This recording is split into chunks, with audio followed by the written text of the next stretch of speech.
Hello out there. I hope that you are doing well and you're excited for the new year. I hope that you've reflected from 2019. You've reflected on 2019 and you're ready to make some changes that are going to help you elevate, go further, be more productive, be the best you to lead your life in 2020. One of the things that I share and that I have shared in the Leading Ladies coaching group is to remember your dreams. When you were little, you dreamed and you dreamed big. Why? Because nobody told you you couldn't achieve them, because nobody discouraged you, and because nobody forced their dreams upon you. So, I want to share a little exercise with you and give you a little bit of advice on vision boards, dream boards. Vision boards and dream boards are one and the same, but a little different. Dream boards are big, huge, audacious dreams. Vision boards are smaller with shorter time frame. So when I teach on the subject, I teach that they go hand in hand and you should have one combined. Why? Because it helps you to remember your big, audacious, God-given dreams. And then it helps you to have your visions right there next to them to help you remember where you're going and what you're accomplishing in the near future.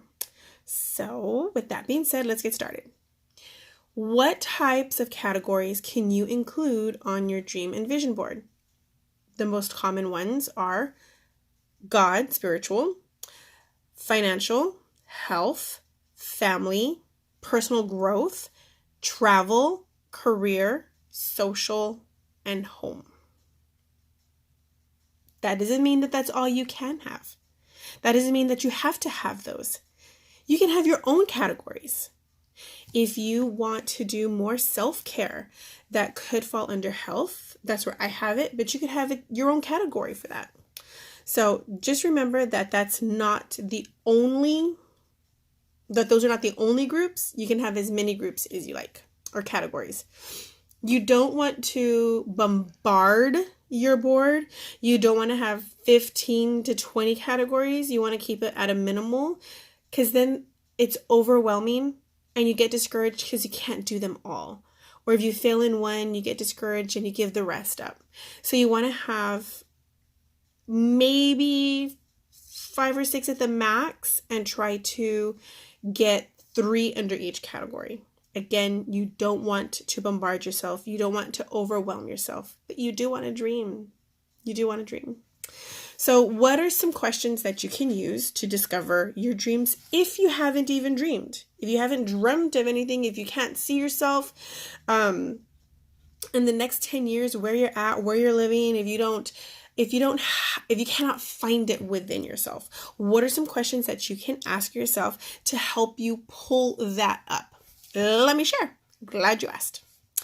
So, what do you enjoy doing? It doesn't matter if you're good at it or not. It doesn't matter if you've just started doing it. It doesn't matter if you've been doing it all your life. What do you enjoy doing? Me, I enjoy speaking. I can talk to a brick wall and have a fantastic time.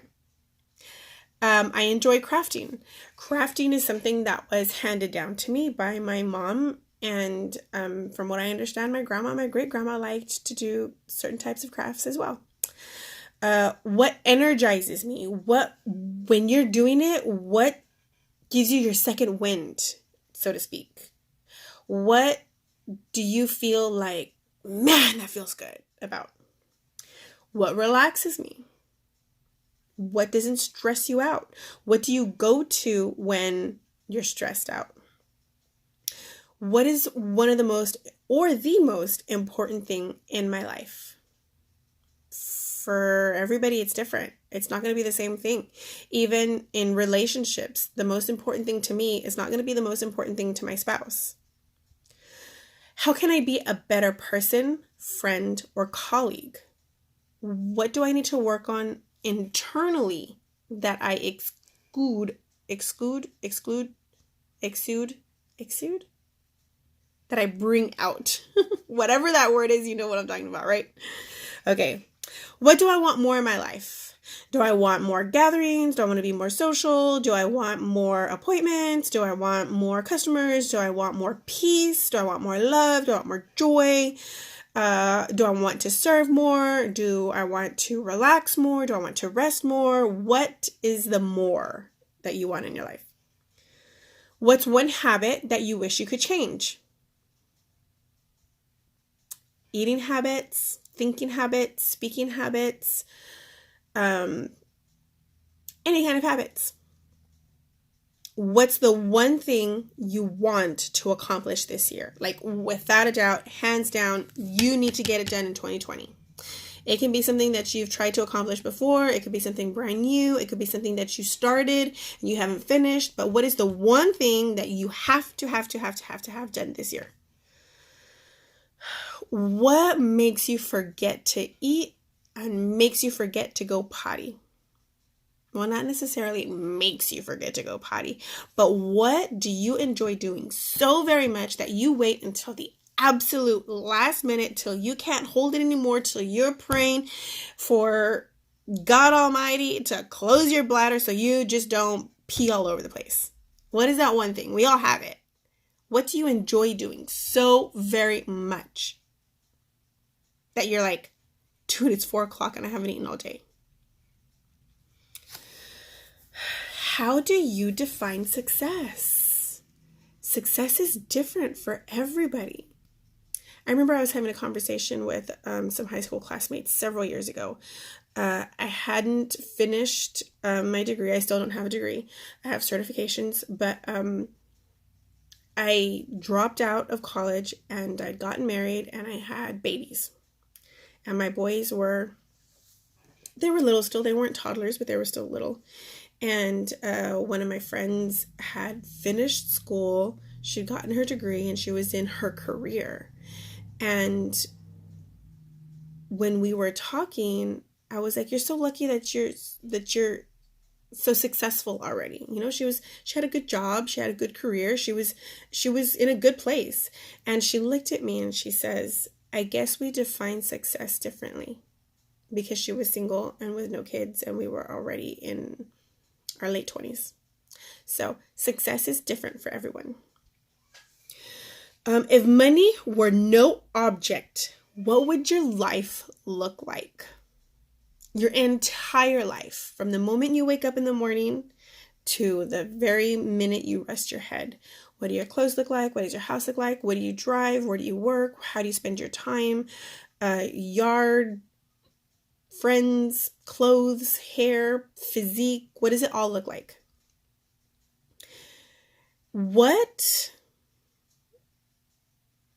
goals have you set out for yourself in the past that you have not reached yet? Why have you not reached them?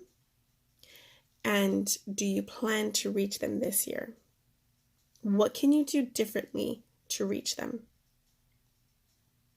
What characteristic trait would you like to be known as? What have you always wanted to do, but you've never done it?